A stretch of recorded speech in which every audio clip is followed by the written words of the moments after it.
रावण ने कठोर तपस्या की थी और ब्रह्मा जी से वरदान ले लिया था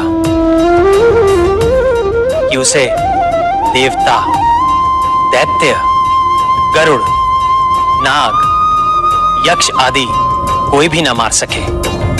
किंतु उस समय उसने मनुष्यों का नाम नहीं लिया और ये तिरस्कार से कहा कि मनुष्य तो उसके लिए तिनके के बराबर है। अहंकार सदैव पतन का कारण होता है। रावण के भी विनाश का कारण उसका अहंकार बनेगा, क्योंकि शीघ्र ही मैं मनुष्य रूप में अवतार लेकर दुराचारी रावण का वध कर दूंगा। मेरी प्रतिज्ञा है कि जब जब गौ माता, विप्रजन, संत समुदाय और देवताओं पर विपत्ति आएगी, जब जब अविश्वास, अनाचार और अधर्म की वृद्धि होगी और धर्म की हानि होगी, यज्ञ की वैदिक मर्यादा और धर्म की स्थापना के लिए मैं अवतार लूंगा। मेरी ये प्रतिज्ञा अटल है।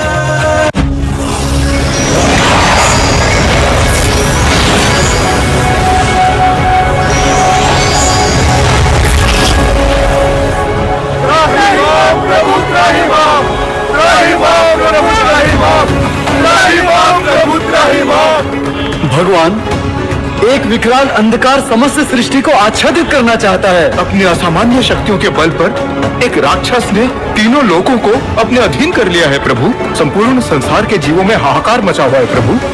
यदि शीघ्र ही इसका उपाय नहीं किया गया तो पृथ्वी का अंत निश्चित है।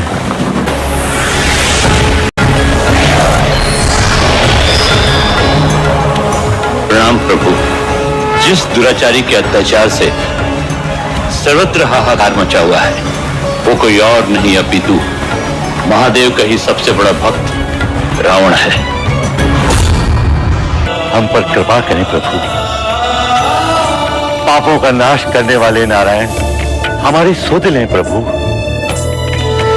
देवी पृथ्वी एवं समस्त देवता अपने मन, वचन और कर्म से चतुराई छोड़कर आपकी शरण में आए हैं। हे प्रभु, रावण के अत्याचारों से हमारी रक्षा का सामर्थ्य केवल आप में है। हे प्रभु, क्या उस आतताई से हमें कभी मुक्ति नहीं मिल पाएगी? तो अपने अहंकार के कारण रावण ने स्वयं को अमर मान लिया है। एक प्रकार से वो अमर ही हो चुका है प्रभु। मैंने स्वयं उसे वरदान दिया है, न उसे देव मार सकते हैं और न ही दानव, न पशु, न किन्नर और न ही गंधर्व। और नर ब्रह्मदेव? नर? नर का उल्लेख तो रावण ने किया ही नहीं प्रभु।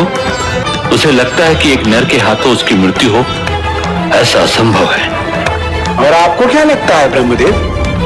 प्रभु, ब्रह्मदेव, दुष्ट अधर्मी चाहे कितना भी चतुर क्यों ना हो जाए, किंतु विधाता कोई ना कोई काट अवश्य छोड़ता है जो उसके विनाश का कारण बनता है।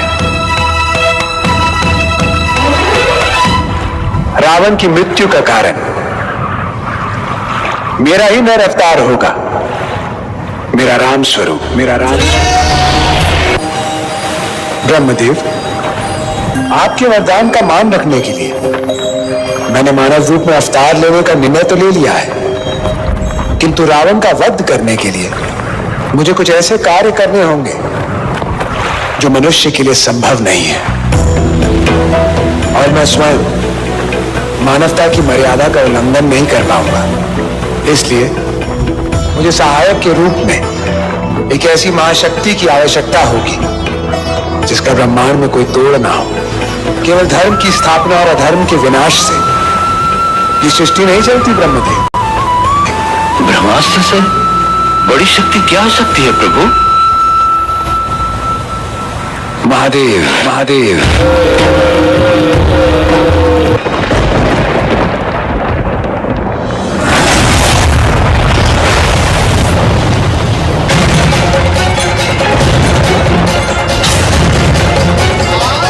महादेव ने समय चक्र को क्यों रोक दिया है प्रभु?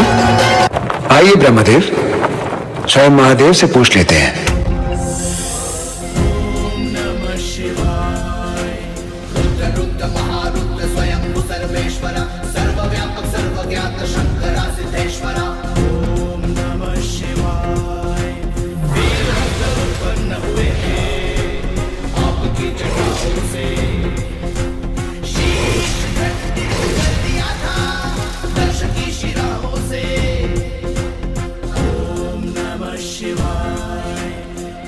आपके इन 10 रुद्र अवतारों ने इस सृष्टि में शक्ति का नया मापदंड स्थापित किया है, किंतु अब समय है आपके 11वें और आपके सबसे पराक्रमी अवतार के जन्म का, जो शक्ति के साथ साथ भक्ति का नया अध्याय लिखेंगे। प्रभु, आपके राम अवतार में हमारे 11वें रुद्र अवतार हनुमान आपके परम भक्त बनकर आपके सहायक बनेंगे। प्रभु, अवतार चाहे हमारा हो, परंतु भक्ति तो आप ही की करेंगे। हे महादेव, आपके 11वें रुद्र अवतार न केवल इस संसार के सबसे शक्तिशाली प्राणी होंगे, अपितु सर्वश्रेष्ठ भक्त भी कहलाएंगे। इनकी राम भक्ति युगों युगों तक स्मरण की जाएगी और समस्त संसार आपके इस पावन रूप को राम भक्त हनुमान के नाम से जानेगा, हनुमान के नाम से।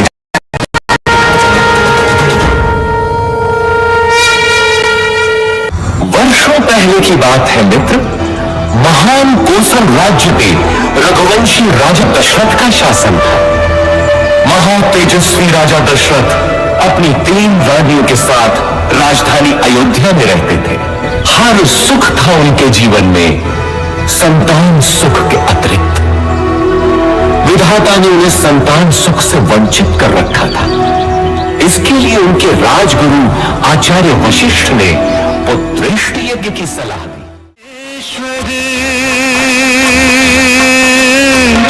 जिस संतान के लिए तुमने यज्ञ भोग किया है, वो संतान तुम्हें अवश्य प्राप्त होगी। पुत्रेष्टि यज्ञ के बाद राजा दशरथ को 4 बेटों का सुख मिला। बधाई हो महाराज, बधाई हो। महारानी कौशल्या ने पुत्र को जन्म दिया है। बधाई हो महाराज, बधाई हो। आपकी प्रिय रानी केकई ने पुत्र रत्न को जन्म दिया है। तुम्हें भी बधाई हो मंदरा। बधाई हो महाराज, दुगनी बधाई हो। महारानी सुमित्रा ने 2 जुड़वा पुत्रों को जन्म दिया है। हे परम पिता परमेश्वर, तेरा कोटि कोटि धन्यवाद दाता।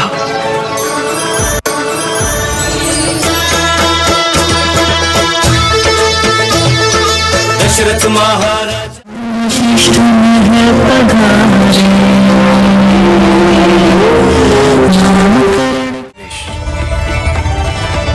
आपके ज्येष्ठ पुत्र के मुख पर ऐसी आभा है जैसे सूर्य देव ने इनके मुख को सुशोभित करने में अपना गर्व माना हो।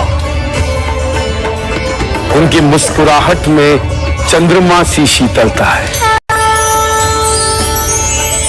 ऐसे गुणवान और शीलवान बालक का नाम होगा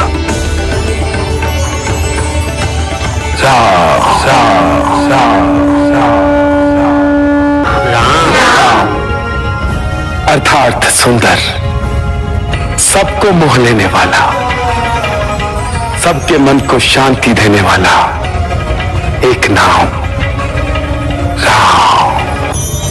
कैकई नंदन, संपूर्ण संसार का भरण पोषण करने वाले दशरथ व कैकई नंदन कहलाएंगे भरत।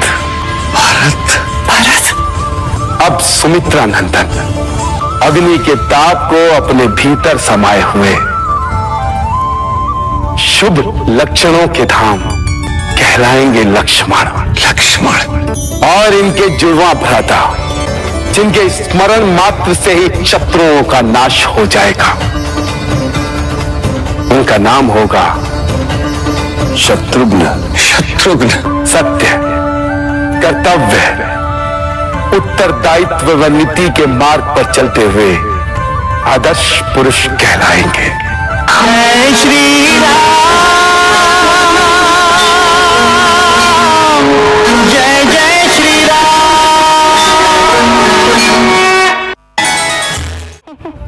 मेरा हाय रे मेरी भोली ढपोली रानी, स्वयं के आंगन का पौधा सूखा जाए, दूधी की क्यारी सजाए। राम के साथ खेलकर मुझे ऐसा लगता है जैसे ईश्वर दर्शन हो गए हों।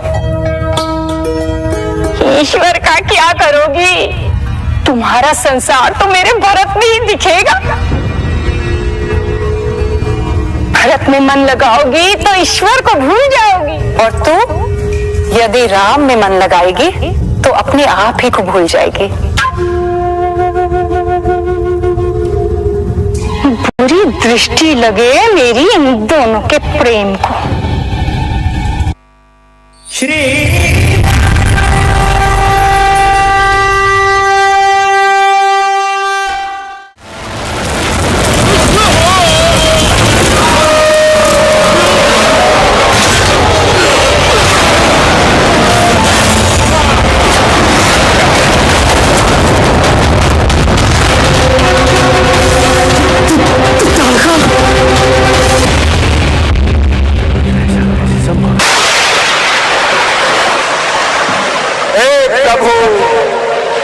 हमारा मार्गदर्शन कीजिए, हमारा मार्गदर्शन कीजिए प्रभु, हमारा मार्गदर्शन कीजिए। धर्म की स्थापना में हमारी सहायता कीजिए। हमें मार्ग दिखाइए प्रभु, हमें मार्ग दिखाइए। हे ब्रह्मर्षि, आप निराश ना हो। आप अयोध्या जाएं। वहां मैंने अधर्मियों का विनाश करने और धर्म की स्थापना के लिए राम रूप में मानव अवतार लिया है। हे ब्रह्मर्षि, राम आपके यज्ञ की रक्षा करेंगे। हे प्रभु, आपका कोटि कोटि धन्यवाद, कोटि कोटि धन्यवाद।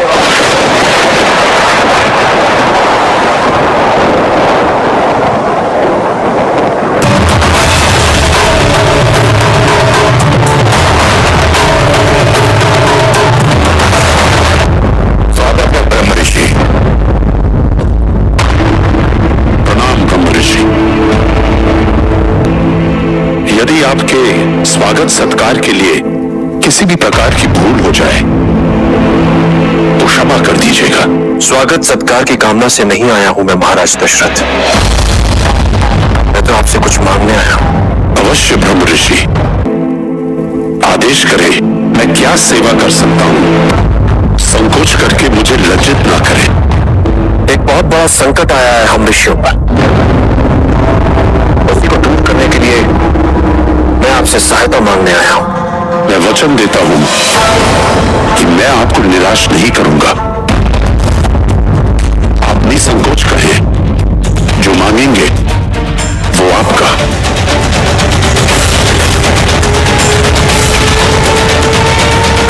मुझे राम चाहिए, ताड़का नामक राक्षसी का अंत करने के लिए। ताड़का राक्षसी? मैं अपनी समस्त सेना भेज दूंगा आपकी सहायता के लिए, आप निश्चिंत रहिए। सेना नहीं चाहिए मुझे आपकी, एक ऋषि को दिया हुआ वचन तोड़ रहे हैं। ऐसा मत कहिए ब्रह्म ऋषि। सब साक्षी है यहाँ। अभी आपने कहा कि मैं कुछ मांग लूं, मैंने मांग लिया। अब आपको मुझे राम देना ही होगा। इतने ऋषियों के प्राण संकट में है, वन संकट में है। क्या आप उनकी रक्षा करने का धर्म भूल रहे हैं, या पुत्र मोह के समक्ष अपने उत्तरदायित्वों की उपेक्षा कर रहा है एक रघुवंशी? मत दीजिए मुझे, मैं स्वयं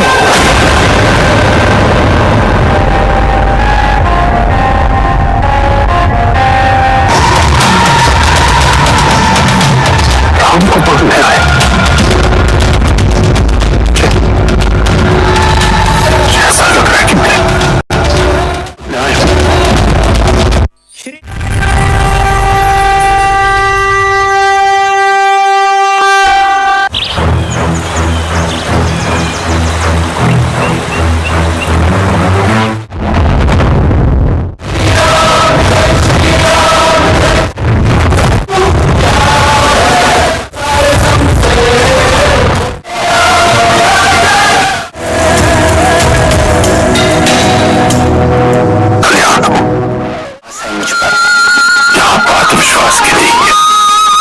तो लगता है कि मैं एक अच्छा योद्धा नहीं। एक ऐसा प्रश्न है, तुम्हारे जैसा योद्धा आज समस्त आर्यावर्त में नहीं होगा। पिता की इच्छा पूर्ण करना संतान का सौभाग्य ही नहीं, उसका धर्म भी है। और पिता की इच्छा संतान को शक्ति देती है, क्योंकि उसे इस बात का आभास हो रहा है कि पिता को उसके सामर्थ्य पर पूर्ण विश्वास है, और यही आत्मविश्वास उसे बल देता है बड़ी से बड़ी आपदा का सामना करने का। मुझे कोई संदेह नहीं है कि तुम आदर्श पुत्र हो और अपने पिता की इच्छा पूरी करने के लिए सदैव तत्पर हो। और मेरी चिंताएं उससे भिन्न है। कैसी चिंता पिताजी? आपको भी पता चलेगा पुत्र योग का पुत्र।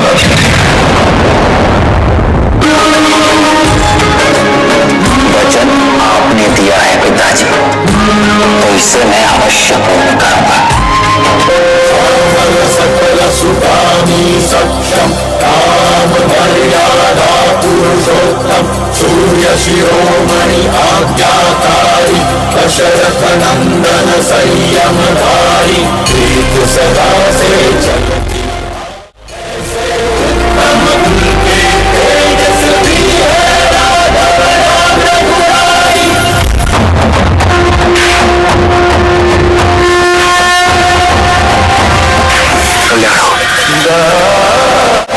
पिताजी ने आपको वचन दिया है और मैं उसका पालन करने के लिए तत्पर हूं, बिना किसी भय, बिना किसी शंका, बिना किसी संकोच के।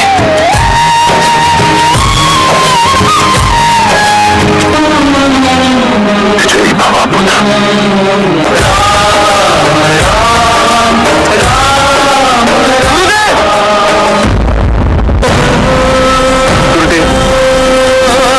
के साथ मुझे भी ले चलिए।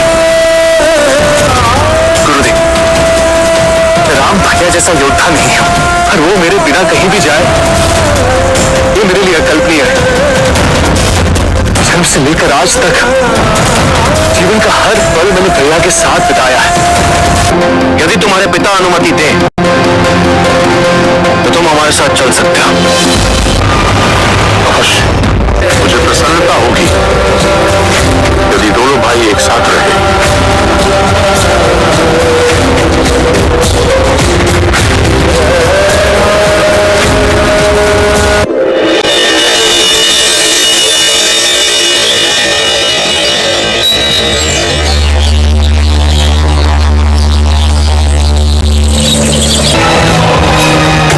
यहाँ लाने का मेरा उद्देश्य यही है कि तुम ताड़का राक्षसी का वध करो। क्षमा करें ऋषिवर, ताड़का भले ही राक्षसी है, किंतु वो एक नारी भी, और नारी चाहे जिस भी रूप में उस पर प्रहार करना अनुचित और अनैतिक होता है। नारी जीवन का स्रोत, ऊर्जा है, वो धुरी है जिसमें समस्त ब्रह्मांड का अस्तित्व टिका होता है। इसीलिए मेरे विचार में नारी का अस्तित्व या उसका चरित्र दोनों का किसी भी प्रकार से प्रहार करना अनुचित है। नारी पर किसी भी प्रकार का संदेह और नारी के चरित्र पर किसी भी प्रकार का प्रश्न करना भी अनुचित है। यहाँ के वातावरण में कुछ स्वाभाविक सी शांति, सतर्क रहो लक्ष्मी। गुरुदेव ने हमें जिस दायित्व के योग्य समझा है उसे पूर्ण करने का समय आ गया है।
अगले प्रहार से पूर्व मेरी शक्ति के समक्ष हाथ जोड़ लिए।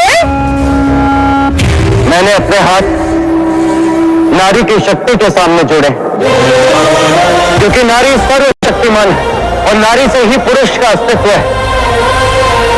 जो नारी की शक्ति को कम आके उस पुरुष का आकलन ही मिथ्या है। अभी भी अवसर शेष है तारका, अपने पापों का प्रायश्चित कर लो। पाप कर्म का अंत प्रायश्चित से होता है तारका, प्रतिकार से नहीं। मनुष्य के कर्म ही उसे साधु या राक्षस बनाते हैं। प्रायश्चित तो अब तुझे करना होगा बालक, कि तेरे हट के कारण एक ब्रह्म हत्या हुई।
प्रश्न का उत्तर दो राम। तुम तो नारी पर प्रहार के विरुद्ध थे, फिर तारका के वध को कैसे प्रस्तुत हुए?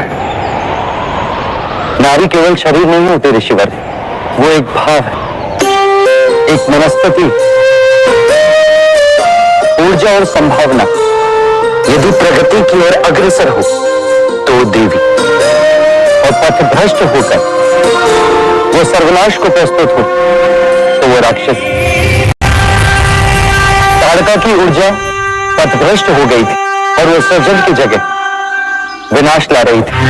मेरा प्रहार एक नारी पर नहीं, उसकी सोच और उसके नकारात्मक ऊर्जा पर था। ऋषिवर, ये दंड नहीं था, मुक्ति थी दुष्भावनाओं के चक्र से। अन्यथा राम जानबूझकर तो क्या, अनजाने में भी किसी नारी को आहत नहीं करेगा।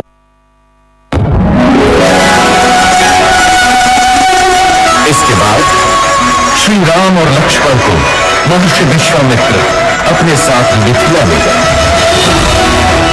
जहां राजा जनक ने अपनी पुत्री सीता के स्वयंवर का आयोजन किया था। स्वयंवर का लक्ष्य था महादेव शिव के विराट धनुष सुराग की प्रत्यंचा चाहना।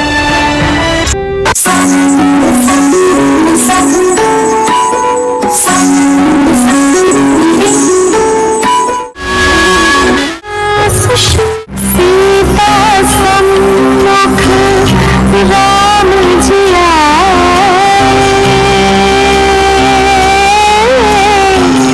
देख सिया को अभी सुख पाए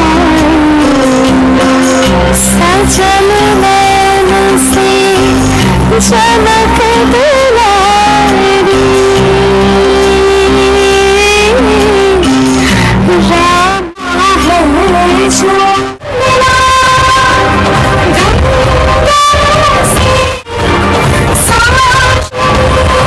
सभा में उपस्थित सभी गुरुजन, राजाओं, राजकुमारों एवं युवराजों को मिथिला नरेश जनक का हार्दिक अभिनंदन। ये भगवान शिव का दिव्य धनुष है, जिससे उन्होंने त्रिपुरासुर का वध किया। उसके उपरांत उन्होंने ये धनुष परशुराम प्रभु को दे दिया और इसकी उचित देखभाल व सुरक्षा का दायित्व प्रभु परशुराम ने मुझे सौंपा। इसलिए मैं घोषणा करता हूं कि आप में से जो भी इस शिव धनुष को उठाकर इसकी प्रत्यंचा चढ़ाने में सफल होंगे, वही मेरी पुत्री राजकुमारी सीता का वरण करने योग्य होंगे। यहाँ आमंत्रित सभी लोगों से निवेदन है कि वो एक एक करके आए और इस दिव्य धनुष को उठाने का सर्वदिशनाय, सर्वसमर्थाय, सर्ववीर्याय, महेश्वराय नमः, शिवाय ओम, हर हर महादेव।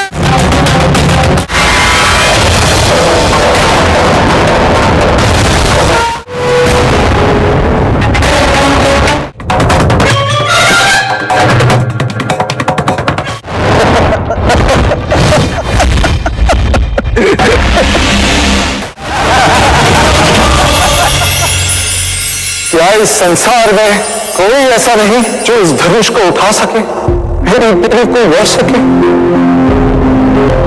मैं हूं, मैं हूं, मैं हूं, मैं हूं, मैं हूं, मैं हूं।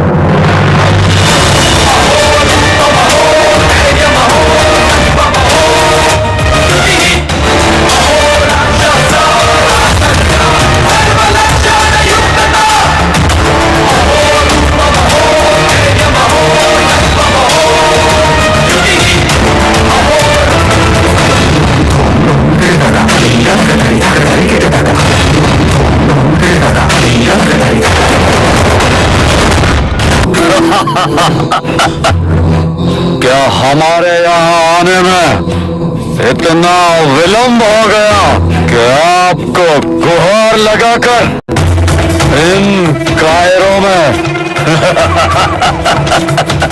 वीरता जागृत करने की आवश्यकता पड़ी? आपको चिंता से मुक्ति दिलाने के लिए स्वयं प्रस्तुत है वीर शिरोमणि रावण।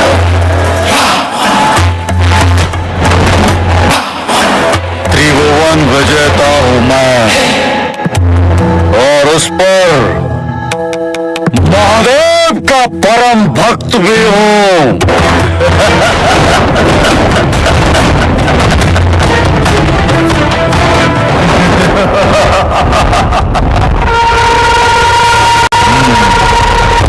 वैसे भगवान शिव का धनुष भगवान शिव के सबसे बड़े भक्त के पास ही रहना शोभा देता है। पता नहीं भगवान शिव ने मुझे क्यों नहीं सौंपा इसे।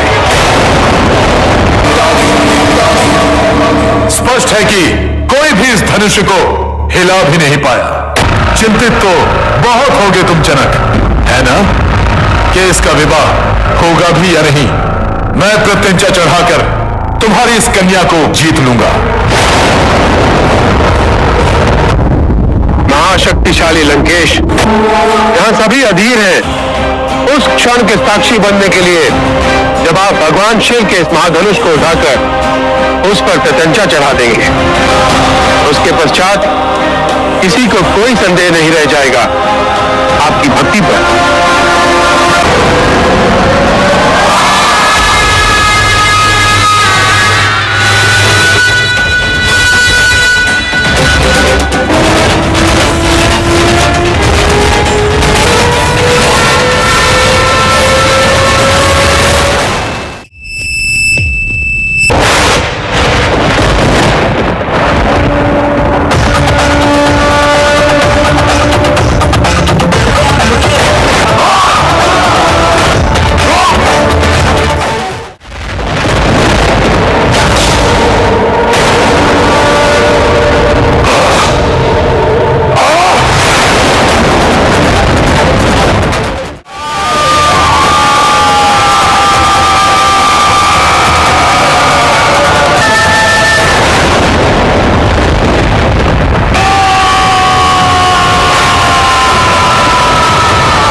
नहीं सका, तो ये मेरे आराध्य, मेरे महादेव का परम भक्त इस धनुष को नहीं उठा पाया, तो भला इस संसार में और कौन उठा पाएगा इस धनुष को?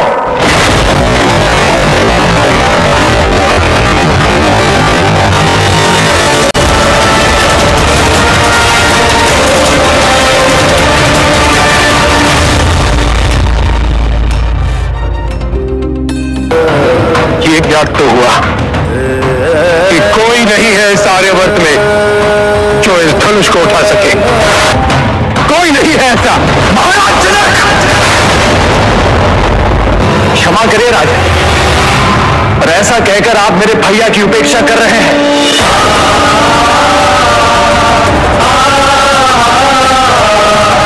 आपका क्रोध, आपकी निराशा निराधार नहीं।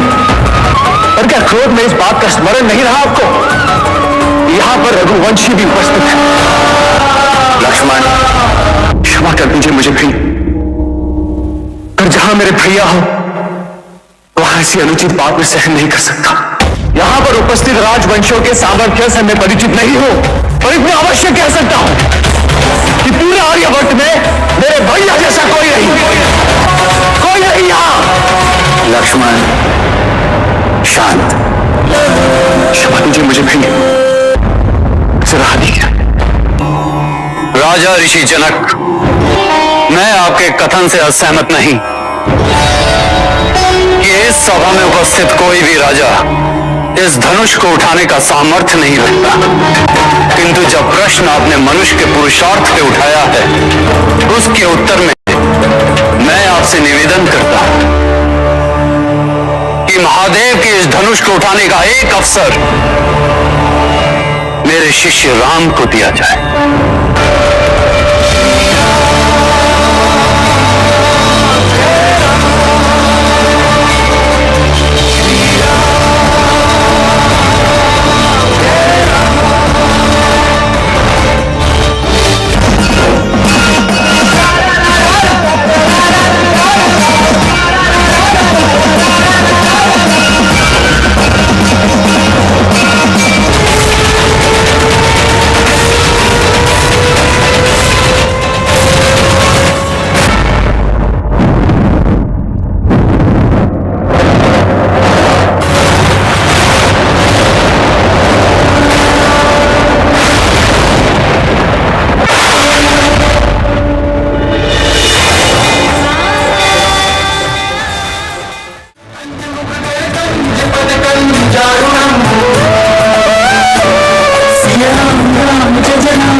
अयोध्या के युवराज राम ने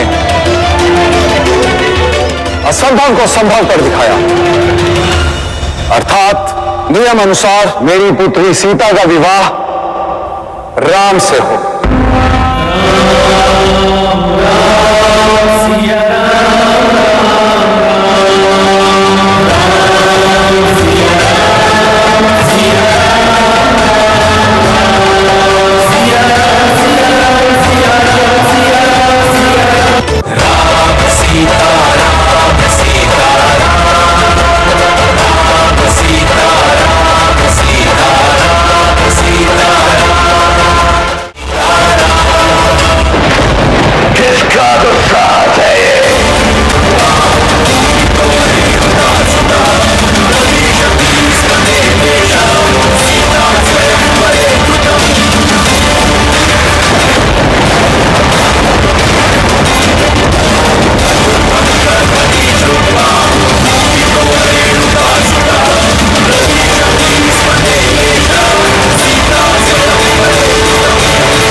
समाप्त ही नहीं होते तो कोई उत्तर कैसे दे?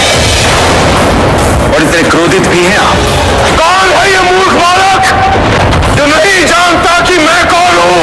मुझे भली भांति ज्ञात है कि आप कौन हैं। अब क्षत्रिय कुल नाशक, बाल ब्रह्मचारी, अत्यंत क्रोधी प्रभु परशुराम है। परंतु प्रभु एक बहुत ही शुभ अवसर पर पधारे हैं आप, और यहां इतना क्रोध उचित नहीं। ये बालक इतना अशिष्ट क्यों है? प्रतीत होता है ये मेरे प्रकोप से अनभिज्ञ है। आपके प्रकोप से कोई अनभिज्ञ कैसे हो सकता है प्रभु? इस प्रकार एक कार्तवीर्य के दोष के कारण कई निर्दोष योद्धाओं का अंत किया आपने। तो योद्धा कैसे भूल सकता है? आज ऋषि जनक मेरा उत्तर दीजिए, नहीं तो जहां तक आपका राज्य है वहां तक पृथ्वी उलट दूंगा। शांत हो जाए मुनिवर, ऋषियों को इतना क्रोध शोभा नहीं देता। उद्दंड बालक, अभी एक क्षण में तू काल का ग्रास हो जाएगा। अंतिम चेतावनी दे रहा हूं, जिस किसी ने ये धनुष बांध किया है मेरे समक्ष आ जाए, अन्यथा वो सेवक मैं हूं प्रभु। शुद्ध धनुष मुझसे भंग अवश्य हुआ है, किंतु भगवान शिव का अपमान करने की मेरी मंशा कदापि नहीं थी। भगवान शिव का धनुष भंग करना ही उनका अपमान करने समान है। यही है दशरथ पुत्र जिन्होंने ताड़का का वध एवं देवी अहिल्या का उद्धार किया।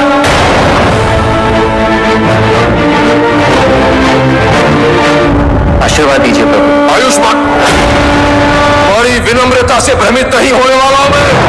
ये राजनीति की चालें चलकर तुम मुझे शांत नहीं कर सकते। युद्ध करो मुझसे राम, युद्ध करो। उठाओ अपने शस्त्र, युद्ध करो मुझसे। हम रघुवंशी ऋषि और गौ की रक्षा करना भी जानते हैं। आप एक ऋषि हैं और आप पर शस्त्र उठाना हमारी मर्यादा के विरुद्ध, और यही एक योद्धा की गरिमा भी गुरुवर है। मुझे आपका दंड स्वीकार है, किंतु आप पर शस्त्र उठाना स्वीकार नहीं पिलुनानी।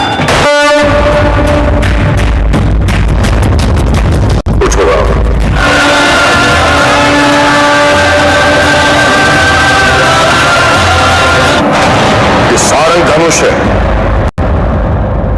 भगवान विष्णु का धनुष। इस हरा धनुष के समान दिव्य है। क्या तुम इस पर बाण का संधान कर सकते हो?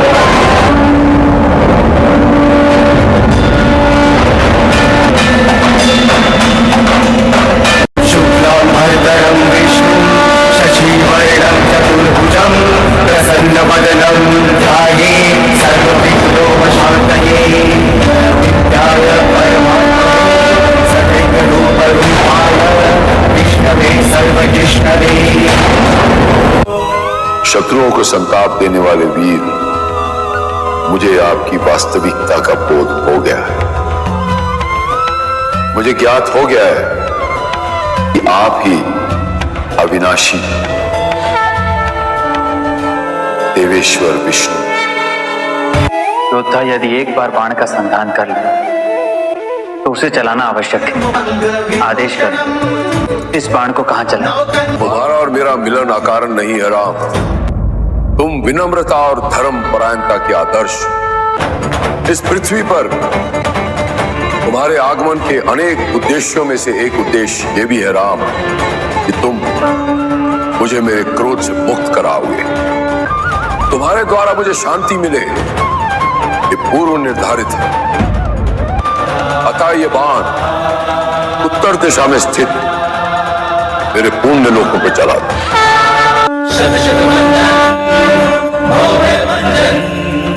दुख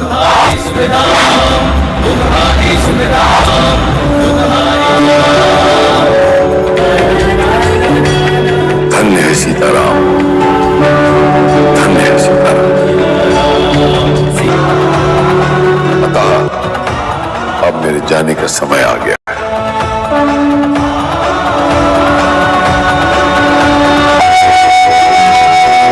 राम सीता विवाह के साथ तो जैसे अयोध्या में सौभाग्य की वर्षा ही हो गई। लक्ष्मण, भरत, शत्रुघ्न तीनों का विवाह सीता की बहनों क्रमशः उर्मिला, मांडवी और श्रुतकीर्ति से हुआ। अयोध्या में इतनी प्रसन्नता कभी भी नहीं थी। प्रजा राम को अयोध्या के होने वाले राजा के रूप में देखने लगी। राजा दशरथ भी वृद्ध हो चले थे, परंतु जीवन इतना ही सरल होता तो वो जीवन चक्र न कहलाता। सौभाग्य बीत चुका था और दुर्भाग्य ने अयोध्या के राजभवनों में करवट लेनी आरंभ कर दी। रानी कैकेयी को भवन में चली जाती है और राजा दशरथ को विवश कर देती है कि राम को वनवास हो और भरत राजा बने।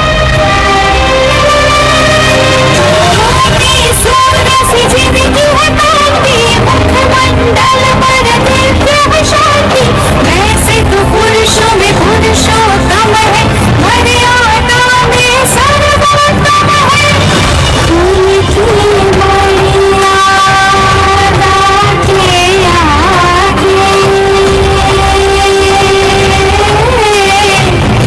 राज सिंहासन पगले त्यागे, जिन संग साथ फेरों के वर्षन लिए, उन्हीं संग बोलना अपने वचन दिए। मैं भी चलूंगा आपके साथ। भारत में आपकी सेवा कौन करेगा भैया?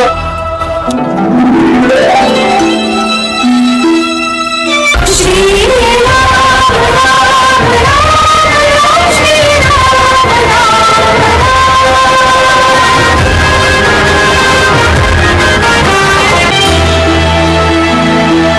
श्री राम, लक्ष्मण और देवी सीता का लक्ष्य चित्रकूट था।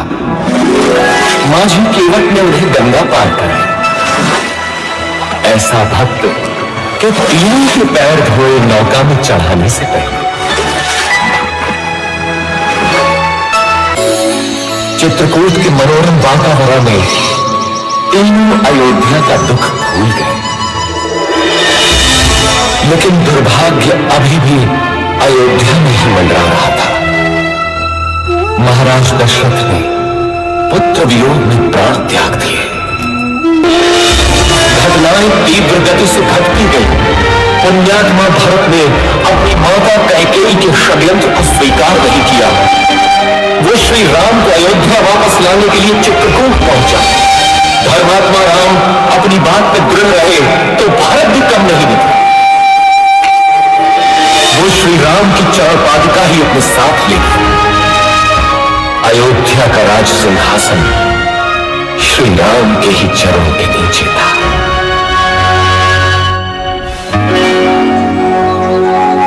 दुष्टों का नाश करते हुए और जनसाधारण को प्रगति का रास्ता दिखाते हुए तीनों 10 वर्षों तक दंडक वन में इधर उधर घूमते रहे। इसके बाद तीनों का अगला पड़ाव था पंचवटी। कौन हो तुम रूपवान मनुष्य, और इस घने जंगल में क्या कर रहे हो? मैं दशरथ पुत्र राम हूं देवी, लेकिन तुम? मैं इस वन की रानी हूं, शूर्पणखा। आप यहाँ की रानी हैं? तो आइए मेरी कुटिया में पधारिए। नहीं, तुम चलो मेरे साथ। संसार भर के सुख तुम्हारी प्रतीक्षा में है। मैं नहीं जा सकता देवी, मैं वचनबद्ध हूं। तुम जाओ। मेरा प्रणय स्वीकार करो। मैं तुम्हें यहाँ का राजा बना दूंगी। तुम स्त्री हो देवी, मैं तुम्हें हानि नहीं पहुंचाना चाहता। चली जाओ। क्यों है स्वामी? अच्छा, तो इसी के कारण तुम मेरा तिरस्कार कर रहे हो राम। अब तो मैं पहले इसको मारूंगी। लक्ष्मण, हम बच्चों और स्त्रियों को नहीं मारते, इसलिए जा, भाग जा। अब तो किसी को अपने रूप का लोभ नहीं दे पाएगी। राक्षस राज रावण की दैवी दुष्टियों उसको तो अवश्य मिलेगा, अवश्य मिलेगा।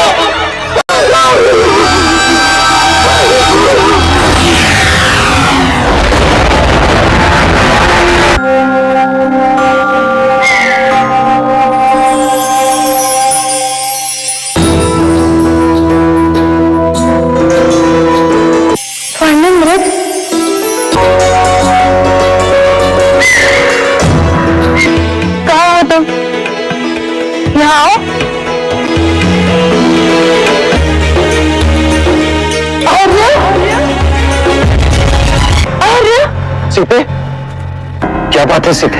अरे अभी कुछ क्षण पूर्व मैंने इन झाड़ियों से एक विचित्र सी ध्वनि सुनी। मैंने जब पास जाकर देखा तो मुझे एक अद्भुत, अविश्वसनीय और अति सुंदर स्वर्णिम मृग दिखाई दिया। वो मृग मेरी दृष्टि से ओझल हो गया। मुझे वो मृग चाहिए। फिर तो भाभी माँ के लिए आपको वो मृग लाना ही होगा भैया। अवश्य लक्ष्मण। भैया मैं भी आपके साथ चलता हूँ। तुम्हें यहीं रुककर सीता की सुरक्षा करनी चाहिए। जो हो गया भैया।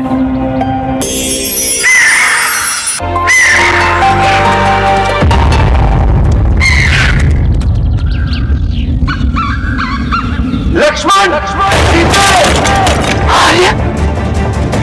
लक्ष्मण, रक्षा करो मेरी। लक्ष्मण, सीते।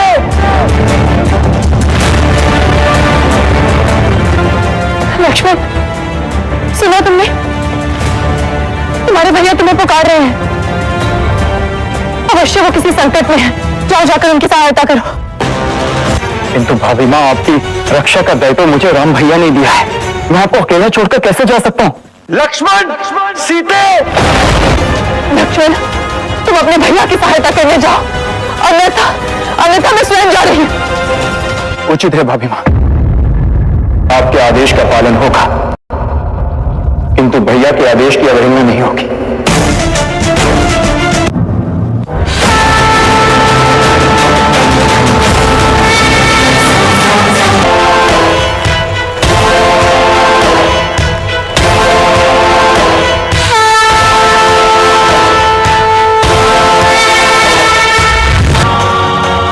आप इस रेखा को पार मत कीजिएगा।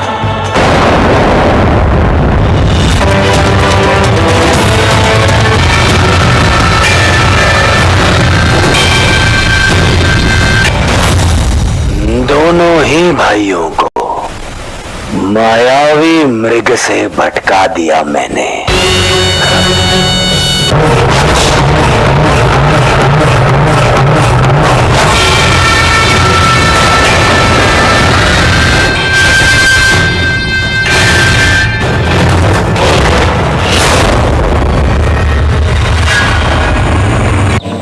ये कैसी शक्ति है?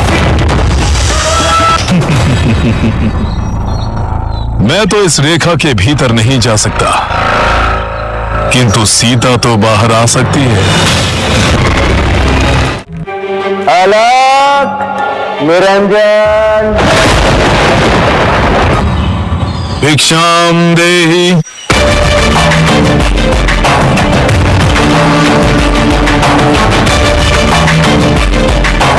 भिक्षाम देहि,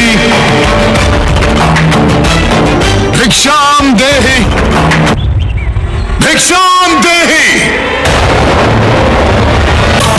क्षमा कर दीजिए ऋषि, मैं शिव आराधना के कारण आपकी पुकार नहीं सुन पाई।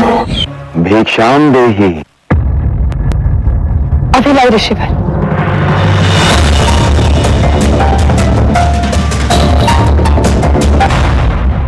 ये लीजिए ऋषिवर, भंडारे में जो कुछ भी था मैं सब लाई हूँ।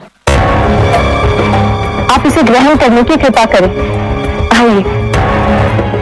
भिक्षा की खोज में कई योजन चला हूं मैं माता, और आप भिक्षा देने के लिए कुछ पद भी नहीं चल सकती।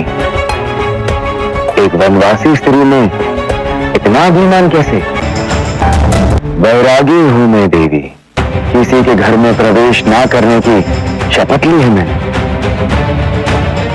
और यदि ये रेखा इस घर की सीमा है तो मैं इसका उल्लंघन नहीं कर सकता। नहीं ऋषिवर, मेरा वो तात्पर्य नहीं था। मैं तो केवल ये निवेदन कर रही हूँ कि मैं वचनबद्ध हूँ। तुम्हारे वचन से मेरा क्या संबंध? यदि आज तुम इस रेखा को पार करके मुझे भिक्षा नहीं दोगी तो तुम अपने विनाश को स्वयं आमंत्रित करोगी। क्षमा करो ऋषिवर, अपने नाश होने की स्थिति में भी मैं ये रेखा पार नहीं करूंगी। तो ठीक है, जिस पति और तेवर के वचन के कारण तुम इस साधु का अपमान कर रही हो, वो मेरे श्राप की अग्नि में जलेंगे।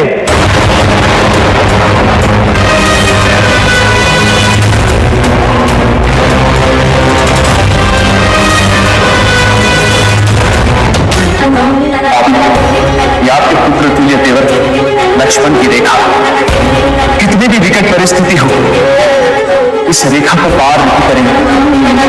जब तक आप इस रेखा के भीतर हैं सुरक्षित हैं, इसलिए आपसे मेरी विनती है भगवान, आप इस रेखा को पार मत कीजिएगा।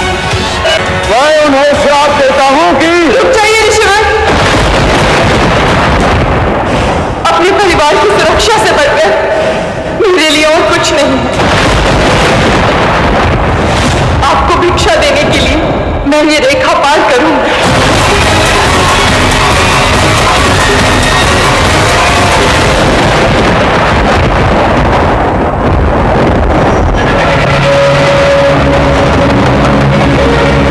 लीजिए ऋषि, भिक्षा ग्रहण कीजिए।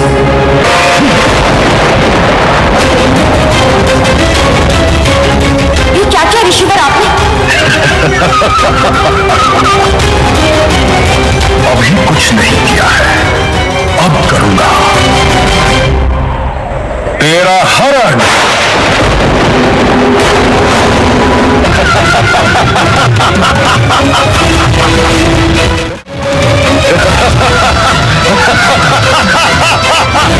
लंकापति रावण। हाँ, लंकापति रावण।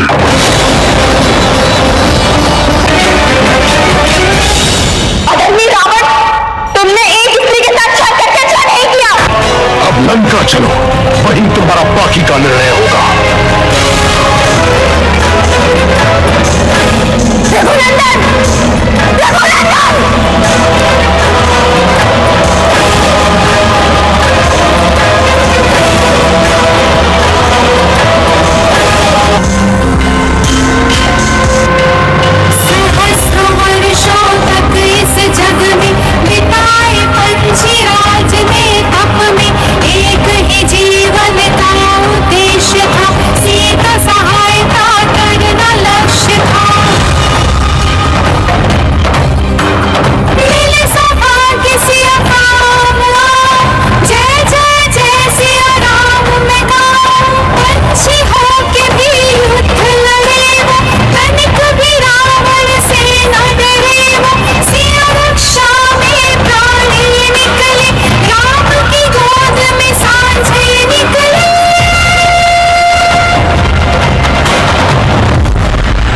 उस क्षण जटायु ने केवल राम के दर्शन प्राप्त करने हेतु अपने प्राण रोक रखे थे।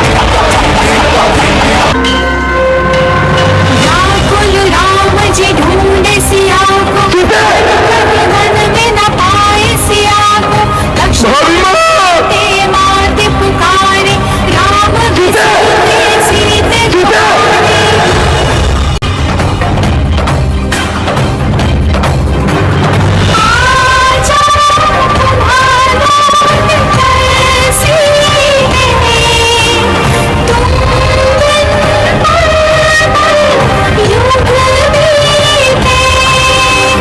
क्या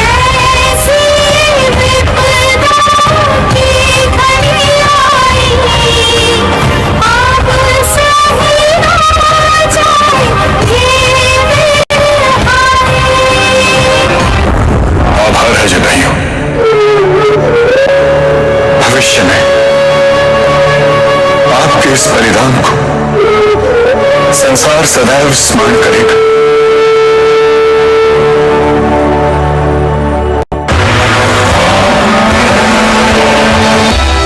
दक्षिण की ओर चलते चलते श्री राम और लक्ष्मण से कबंध नाम का एक राक्षस टकराता है, जो कि वास्तव में एक शापित देव पुरुष था।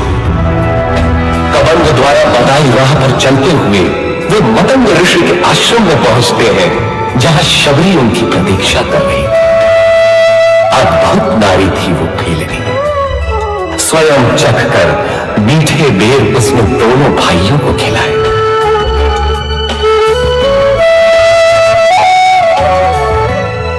इसके बाद दोनों किष्किंधा पहुंचे, वानरों की नगरी किष्किंधा। पश्चात राम ने सीता को उस दुष्ट से मुक्त करने हेतु दक्षिण की ओर प्रस्थान करने का निर्णय लिया। मुझे ऐसी अनुभूति हो रही है जैसे कोई है जो हमारी इस कार्य में सहायता करने हेतु तत्पर है। कोई ऐसा है जिससे हमारा मिलना अनिवार्य है, जिससे वर्षों से हमसे मिलने की प्रतीक्षा रही है।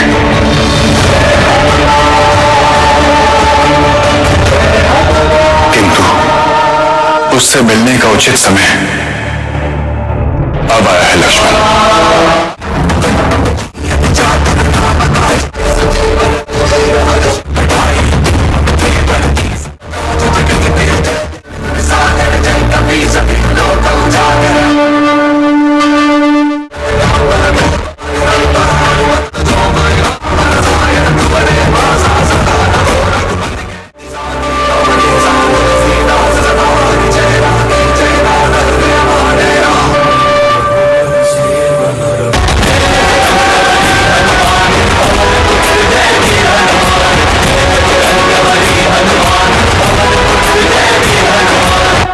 प्रभु, आपने आने में इतना विलंब क्यों किया?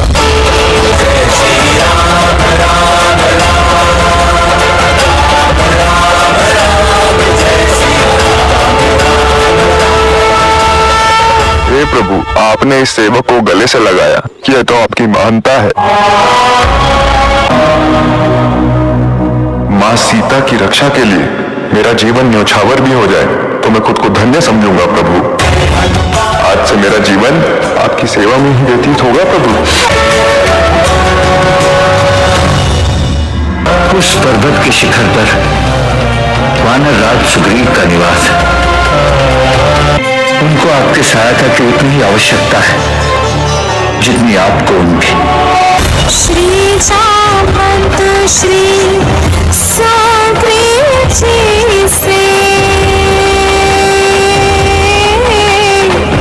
परिचय कराए प्रभु का सभी से।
अपने वचनानुसार राम ने अपने बाण से वाली का वध किया।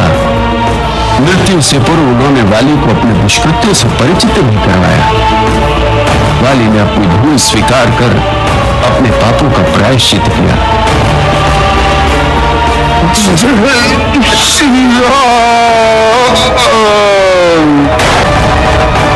इस प्रकार वाली के उद्धार के साथ सुग्रीव वानर राजा बने और सुग्रीव ने हनुमान द्वारा समस्त वानर सेना तक अपना आदेश पहुंचाया कि वे सभी शीघ्र अतिशीघ्र रघुवंश श्री राम की भार्या सीता की खोज में प्रस्थान करें।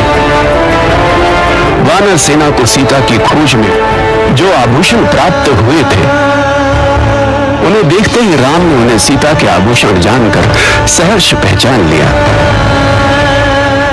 राम सीता के उन आभूषणों को देख भाव विभोर हो गए।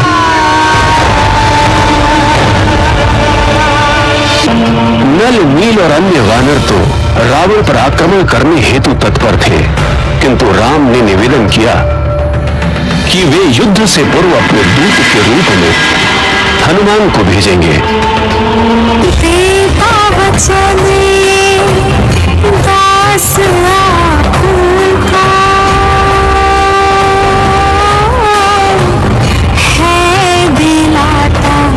विश्वास आपको।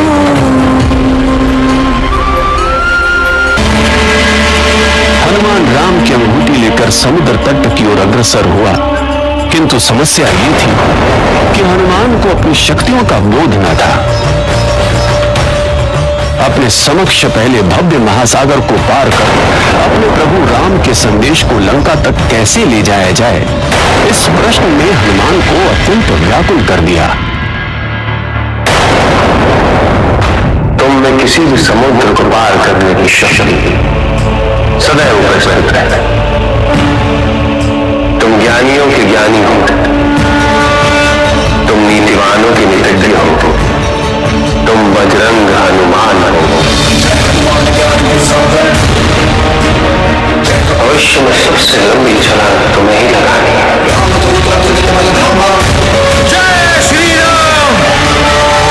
बजरंग की बल का भान ही सुंदर सुंदर कांड की, ले चले राम की मूर्तिका हनुमान ढूंढने जानकी। सिया खोज में कितने दिवस बीती थी, कितनी रजनिया, पर हार था स्वीकार ना हनुमत ने भी था प्रण किया। चारों दिशाएं ढूंढ ली हर नगर जहां जनवास था, कहीं तो मिलेगी जानकी मां यह अटल विश्वास था। जहां राक्षसी के मध्य के साथ थी एक त्रिजटा, सब भांति भांति भय दिखाती थी सिया को रात दिन। जहां पर विरह की वेदना सहती थी सीता राम बिन, यह देख कर हनुमान मन बड़ी क्रोध की ज्वालामुखी। माता, मैं तो आपके दर्शन पाकर धन्य हो गया। आपको आश्वस्त करना चाहता हूं कि मैं आपका पुत्र राम भक्त हनुमान अपनी माता की सेवा में सदैव उपस्थित रहूंगा। राम मुझे ढूंढ रहे हैं, तुमने मुझे आशा की भेंट देकर वो क्या है, एक पुत्र अपनी माता के लिए करता है, इसलिए आज से मेरे पुत्र समान हुए हनुमान। और बताओ पुत्र, कैसे है मेरे राम? जल के बिना मछली कैसे हो सकती है माँ? संसार से विरक्त है, सुख संतोष सब इस अशोक वाटिका में आके बंधक बन गया है।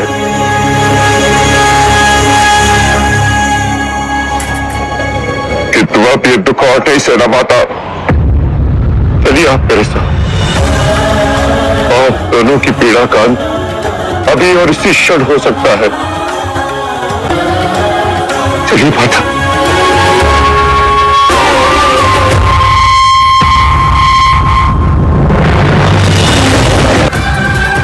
किंतु यदि आज मैं तुम्हारे साथ चली गई तो श्री राम के मान सम्मान को क्षति पहुंचेगी। ये संपूर्ण साम्राज्य युगों युगों से दुर्बलों और असहायों का शोषण करता आया। मैं यही रहूंगी पुत्र, जब तक श्री राम रावण और उसके अहंकार का नाश नहीं करते। रावण और उसकी सेना को परास्त नहीं करते, रावण और उसके साम्राज्य का ध्वंस नहीं करते, मैं तब तक वही रहूंगी, क्योंकि रावण का संहार करने का सामर्थ्य केवल मेरे राम में है, और उनके साथ मेरा पुत्र हनुमान भी है।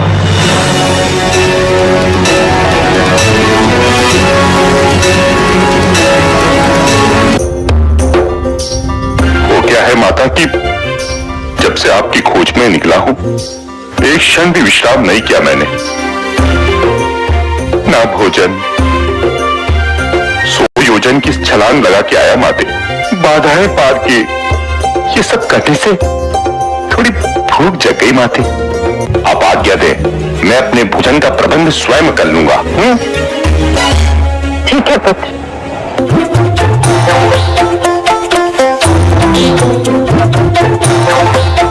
अरे वाह, इतने स्वादिष्ट फल।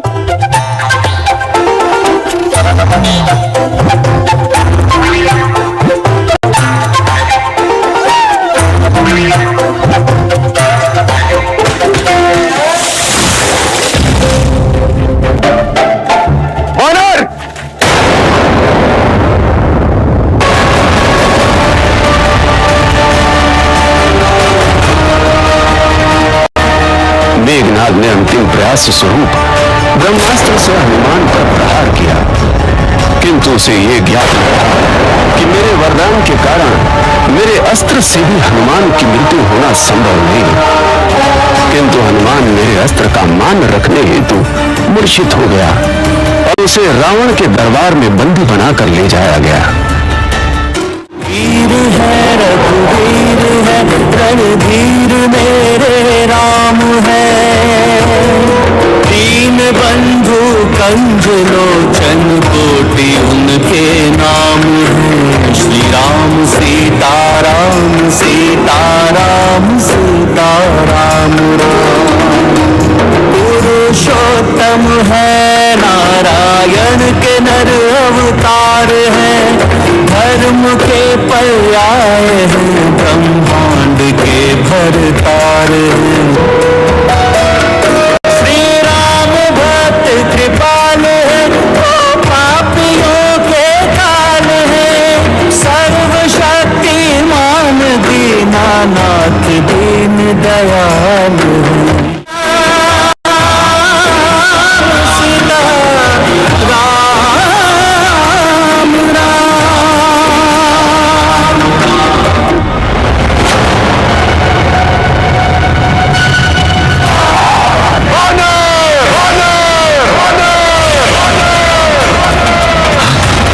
क्या हुआ दशानन?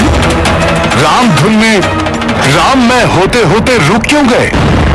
ये तो मेरे प्रभु श्री राम के नाम की महिमा है, जिसमें हर कोई रम जाता है। महिमा नहीं, माया है माया। मान लो मेरा कहा लंकेश, उसी में तुम्हारा हित और लंका का उद्धार है। बस बानर बस, देखो मुझे तुम्हारा काल हूं मैं। सत्य है, जब विनाश काल आता है तो बुद्धि भ्रष्ट हो जाती है। अब मैं स्वयं अपने हाथों से तुम्हारा वध कर मृत्यु दंड दूंगा तुम्हें।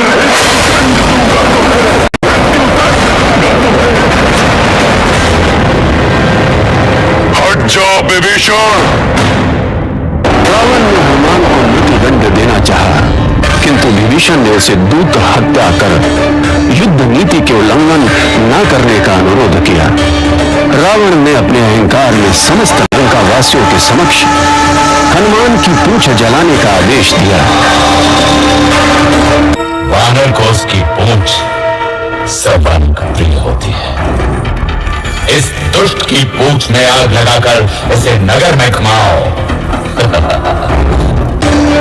किंतु उसे तनिक भी अनुभूति नहीं थी कि वो कितनी बड़ी भूल करने जा रहा है।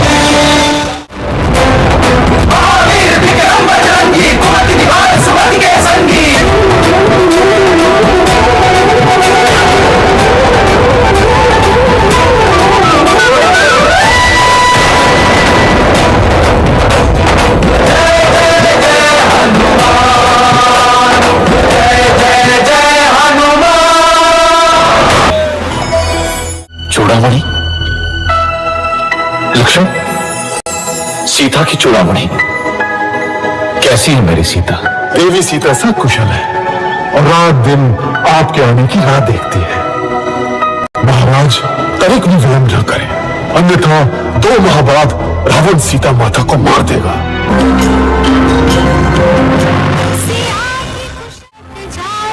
कैसे पहुंचे राम की सेना,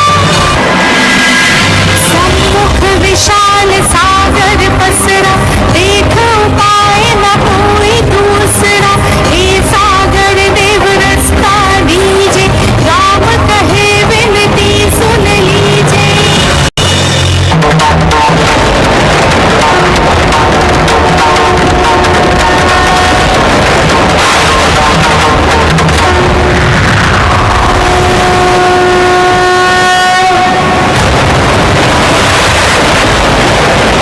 आप तो धर्म, नीति और मर्यादा के आदर्श, दया और करुणा के सागर हैं आप।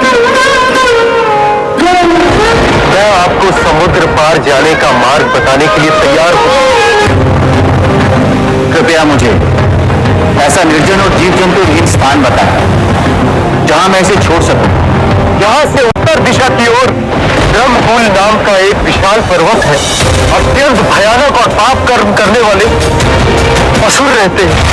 आप इस अमोघ बाण को उसी दिशा में छोड़िए और वहां पर रहने वाले समस्त दानवों का विनाश करके ब्रह्मकुल पर्वत को पाप मुक्त और पवित्र कर दीजिए प्रभु।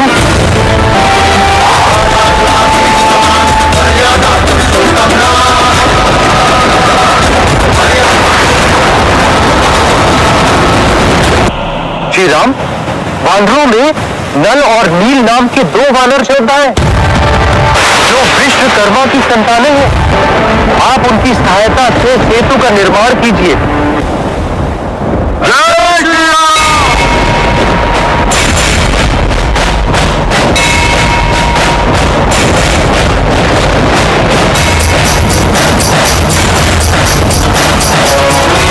देखो मित्र, युद्ध में हमारी सहायता करने के लिए नल और नील आ गए।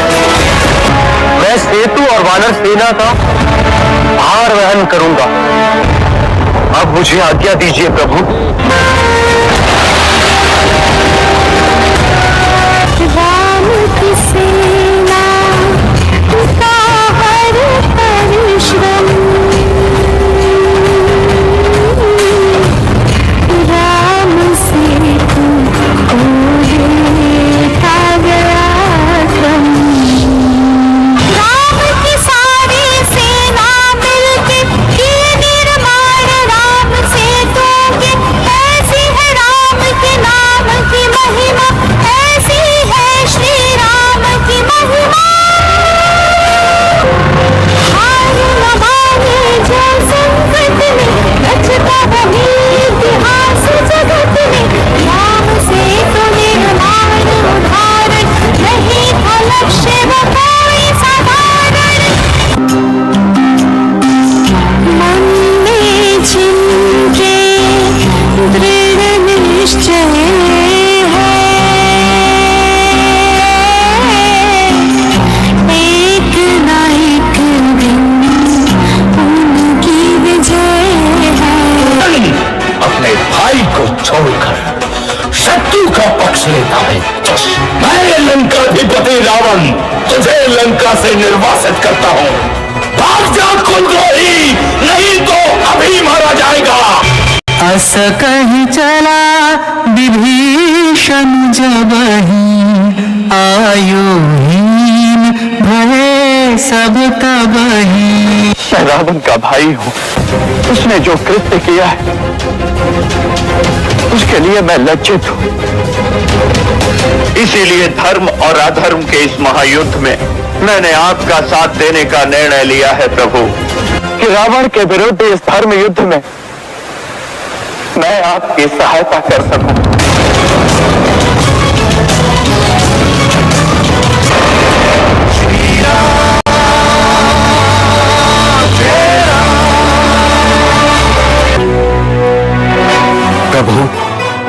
प्रभु हमारी सेना युद्ध के लिए तत्पर और सज्जित है। आप आदेश दीजिए, हमें कब युद्ध की घोषणा करनी है? हम रघुवंशियों का नियम है, हम सीधे युद्ध की घोषणा नहीं करते। युद्ध अंतिम विकल्प है, इसलिए हम रावण के पास पहले अपना शांति दूत भेजेंगे। जाओ युवराज अंगद, और शीघ्र ही शुभ समाचार के साथ लौट कर आओ। जो आज्ञा प्रभु। अब मैं मात्र रावण का ही नहीं, आवश्यकता पड़ी तो इस समस्त लंका का सामना करने के लिए भी तत्पर हूं। प्रणाम। युद्ध से पहले शत्रु को सद्मार्ग पर लौटने का एक अवसर अवश्य देना चाहिए। महानतम वाली का पुत्र अंगद हूं मैं, पाप कर्म में लिप्त, पाप की कीचड़ के अतल दलदल में धंसे हैं आप लंकेश। ध्यान पूर्वक सुनिए, या तो आप माता जानकी को सादर उनके स्वामी श्री राम के निकट पहुंचा दें, या रणभूमि में श्री राम के कोप का सामना करने का साहस करें।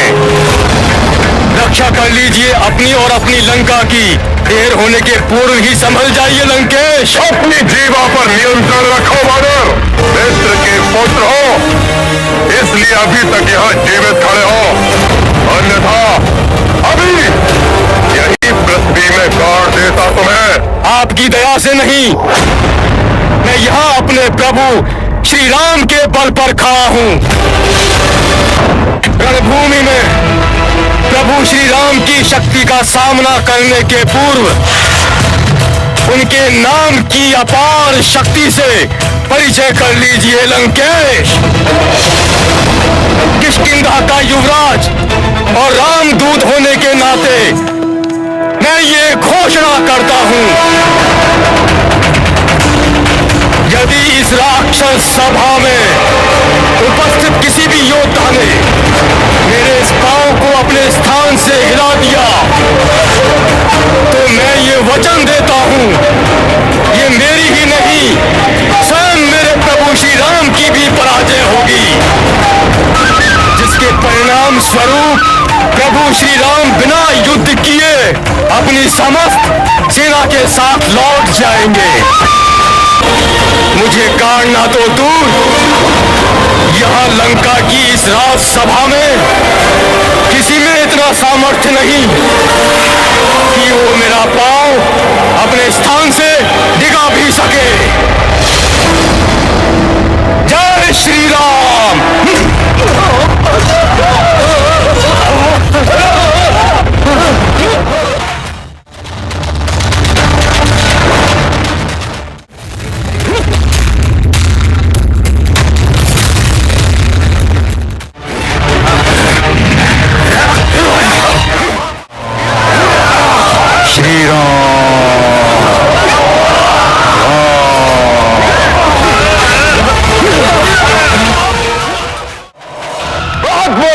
तो मैं अभी तुम्हारा ये पांव हिलाऊंगा और यही पटक पटक कर वध भी करूंगा तुम्हारा।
क्या पकड़ता है रावण? जाके श्री राम के चरण पकड़, तुझे जीवन दान वही देंगे। जय श्री राम।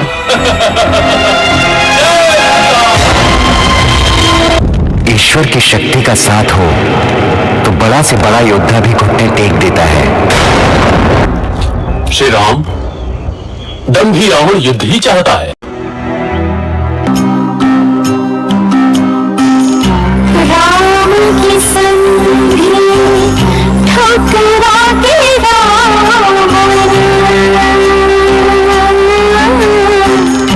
करके लगा युद्ध का चिंतन। क्या हुआ मित्र, कोई विशेष सूचना? मेरे गुप्तचरों ने सूचना दी है कि कल युद्ध में रावण की योजना कुंभकर्ण को भेजने की है। सुनाते हैं हम ऋषिवाणी,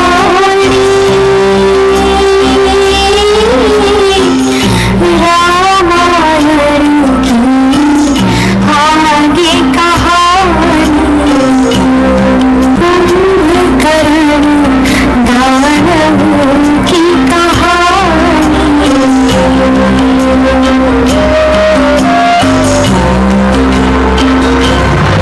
रावण की संख्या गर्जना, कुंभकर्ण को आई चेतना।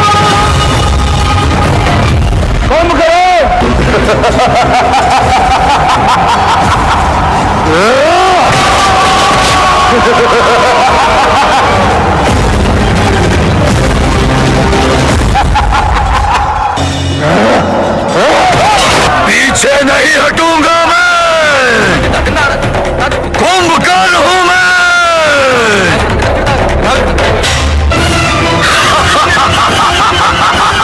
कुंभकर्ण, अब जब तुमने स्पष्ट कर ही दिया है कि तुम अधर्म का साथ नहीं त्यागोगे, तो मैं अपना रुद्रास्त्र चलाकर तुम्हारे रुद्र रूप को शांत करने पर बाध्य हूं।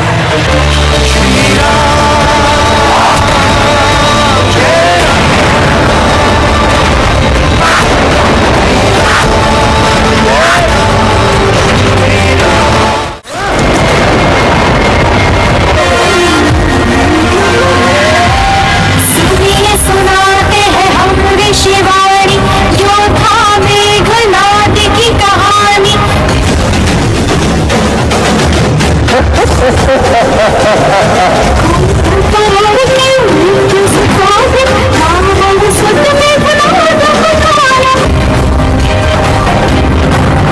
राम से युद्ध का निश्चय लेकर निकला रावण की आज्ञा पर।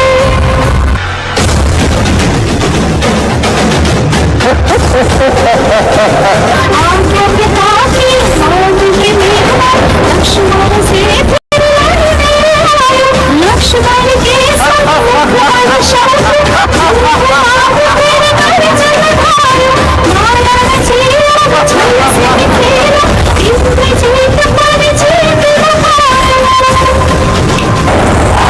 तत्पश्चात मेघनाद और लक्ष्मण के बीच युद्ध हुआ। मेघनाद ने लक्ष्मण को मूर्छित कर दिया।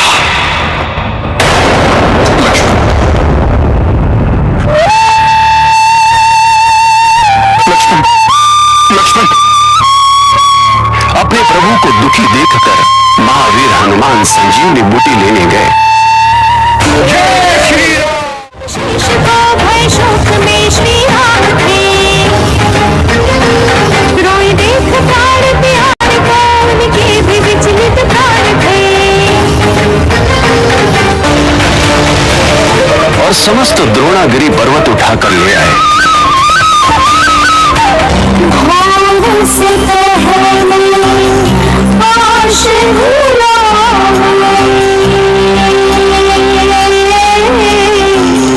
तो ही लखन के प्राण बच पावे। तब हनुमान को हर्षित हो गले लगाकर श्री राम ने लक्ष्मण को जिलाया। और लक्ष्मण ने पुनः युद्ध कर लक्ष्मण, आज का युद्ध तेरा मेरा अंतिम युद्ध होगा। आज या तू नहीं रहेगा या मैं नहीं रहूंगा, परंतु इतिहास इंद्रजीत तो याद रखेगा कि युद्ध में यदि भगवान भी सामने आ गए तो इंद्रजीत ने कभी पीठ नहीं दिखाई, वैसा ही आक्रमण किया जैसा शत्रु पर करना चाहिए।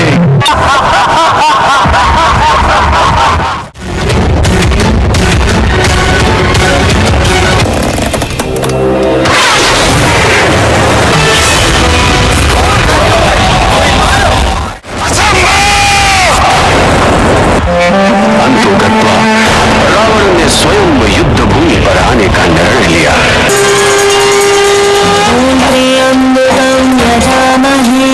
सुगंधिं पुष्टिवर्धनम् उर्वारुकमिवन्दना मृत्युमोक्षीयमामृता ॐ त्र्यम्बकं यजामहे सुगन्धिं पुष्टिवर्धनम्। सीता, ये तुम्हारी अखंड ज्योति कल मेरे हाथों से उस वनवासी राम के वध को नहीं रोक पाएगी। रावण, अहंकार ने तेरी बुद्धि हर ली है और द्वेष ने तेरी आंखें बंद कर दी, इसीलिए तुझे अपना काल दिखाई नहीं दे रहा। तेरे पास क्षमा और प्रायश्चित करने के अतिरिक्त कोई विकल्प नहीं। अब भी समय है, जा और जाकर श्री राम के चरणों में गिर जा। कर उनसे, मेरे श्री राम का हृदय बहुत उदार है, बड़े से बड़े पापी को क्षमा दान दे देते हैं, अन्याय पर न्याय की स्थापना करेंगे करके। तो अब मैं तुम्हारे राम का अंत करूंगा और उसका शीश तुम्हारे सामने लेकर आऊंगा। आज से वो युद्ध आरंभ होगा जो तुम्हारे राम के अंत के साथ ही समाप्त होगा।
तुम्हारे समक्ष लंकेश्वर नहीं खड़ा, बल्कि प्रतिशोध लेने के लिए इंद्रजीत का पिता खड़ा है, कुंभकर्ण का भाई खड़ा है।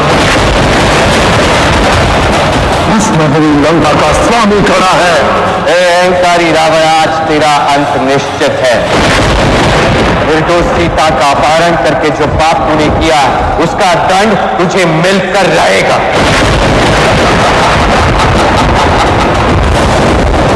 मैं अब भी तुम्हें एक अवसर दे रहा हूं रावण, सीता को सम्मान पूर्वक पुनः लौटा दो।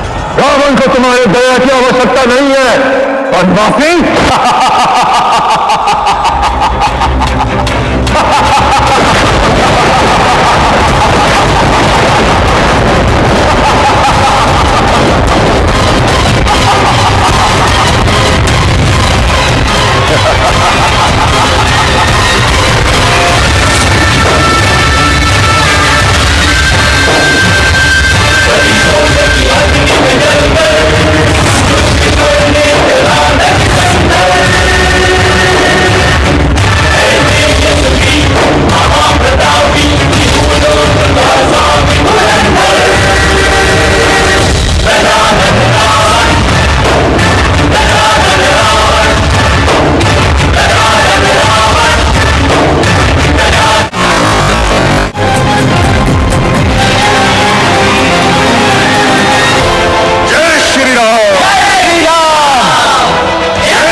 तब रावण ने श्री राम को अपने दशानन रूप के दर्शन कराए और उन्हें चुनौती दी।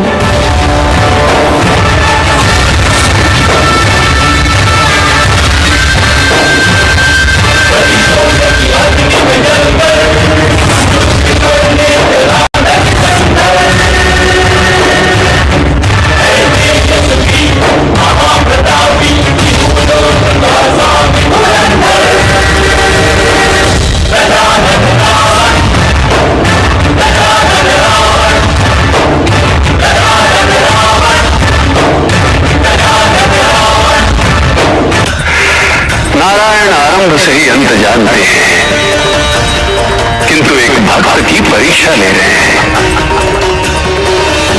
प्रभु श्री राम, मेरे भ्राता की नाभि में अमृत कुंड है,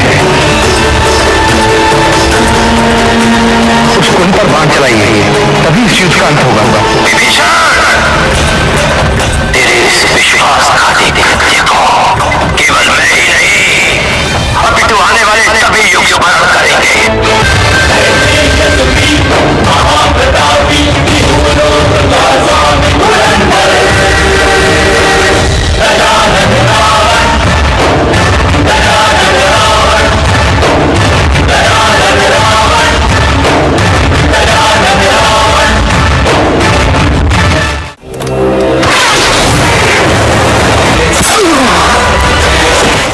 राम को प्रणाम कर रावण ने सदा तुम्हें भी प्रबंध कर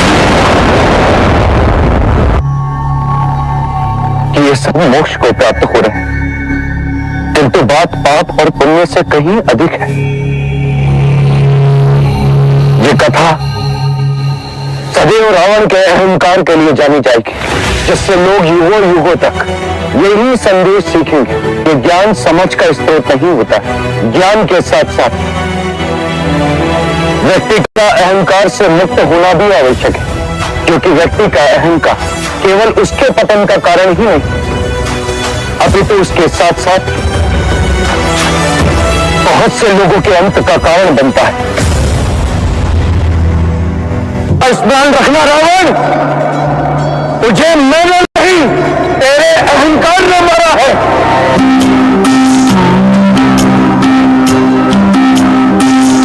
सीता सम्मुख राम जी आए,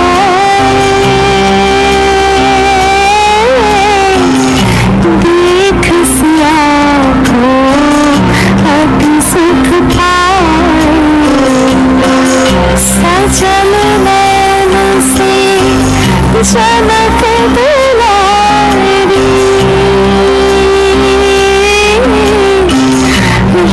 रामचंद्र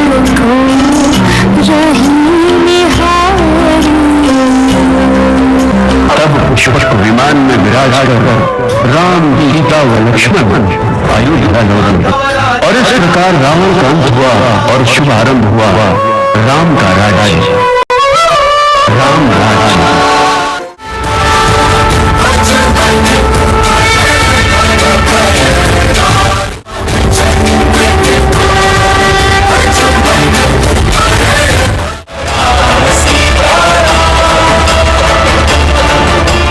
हनुमान, तुमने हमारी बहुत सहायता की।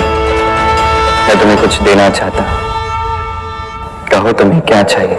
हे प्रभु, मुझे जो चाहिए वो तो मेरे हृदय में ही है।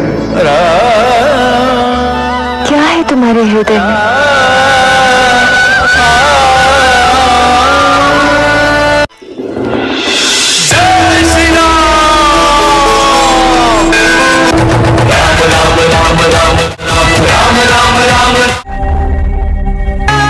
मेरा जाना निश्चित है, किंतु यदि आप सभी लोग मेरे लिए कुछ करना चाहते हैं तो स्त्रियों को जो सम्मान और जो अधिकार मिला है उसे सदैव ऐसे ही रखने का वचन दीजिए मुझे। स्मरण रहे, एक स्त्री मां होती है, पुत्री होती है, बहन भी होती है, किंतु उससे पूर्व वो एक मनुष्य होती है। सम्मान और प्रेम की अधिकारी होती है। इसीलिए आप सदैव उनकी पवित्रता पर विश्वास करें, क्योंकि प्रत्येक स्त्री इतनी भाग्यशाली नहीं होती कि उसके पास लक्ष्मण, भरत, शत्रुघ्न जैसे भाई स्वरूप देवर हो, श्री राम जैसे पति हो, हनुमान और लव कुश जैसे पुत्र हो, जो एक स्त्री को उसका सम्मान लौटाने के लिए कुछ भी कर जाए। किंतु यदि एक स्त्री को बार बार अपनी पवित्रता को सिद्ध करने के लिए अग्नि परीक्षा देनी पड़ेगी तो वो स्वयं ही भीतर से भस्म हो जाएगी, फिर चाहे अग्नि उसका कुछ ना बिगाड़ सके।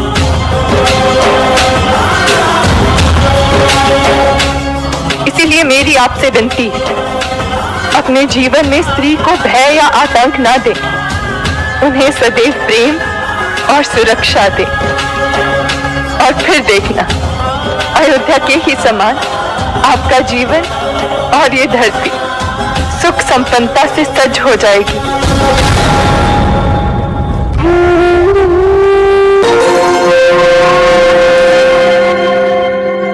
नारी केवल एक प्राणी है, अपनी प्राण शक्ति दी। बस एक बार उसे अपनी शक्ति और सामर्थ्य का भान हो जाए तो नारी संसार में जो चाहे वो कर सकती है, और संसार की कोई भी चुनौती उसके सामने खड़ी नहीं रह सकती। राज संघर्ष से जो चलता है वही संसार को बदलता है। जिसने रातों को युद्ध जीता सूर्य बनकर वही निकलता है। श्री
दशरथ